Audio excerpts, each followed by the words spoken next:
Prayogo Pangestu, seorang supir angkot yang menjadi triliuner di Indonesia. Gini ceritanya. Hei jantan dan betina, siapa nih yang belum kenal dengan bapak yang satu ini?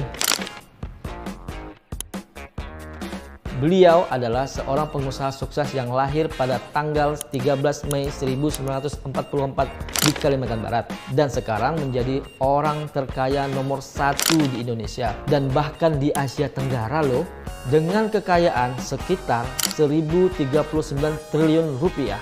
Sebelum mencapai kesuksesannya itu, ternyata dulunya ia adalah seorang supir angkutan umum di daerah tempat tinggalnya.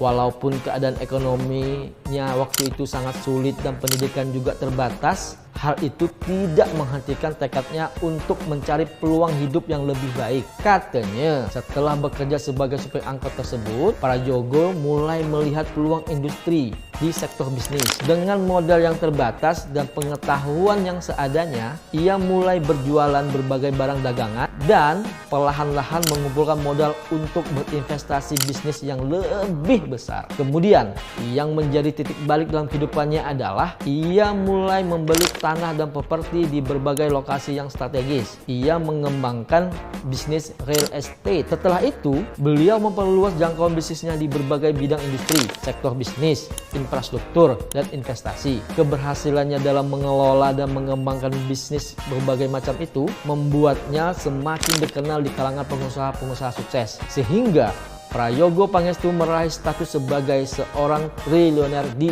Indonesia. Kisah Prayogo Pangestu ini adalah contoh nyata dari perjalanan hidup yang penuh perjuangan dan dedikasi. Dari awalnya hanya sebagai seorang supir angkot hingga menjadi seorang triliuner. Ia membuktikan bahwa dengan tekad yang besar, kerja keras, dan pemikiran strategis, seseorang pasti dapat mencapai puncak kesuksesan dan memberikan dampak positif bagi penghidupan yang layak. Ini informasi yang tim katanya dapatkan. Kalau jantan dan betina ada informasi tambahan, bisa komen di kolom komentar. Kata siapa? Katanya.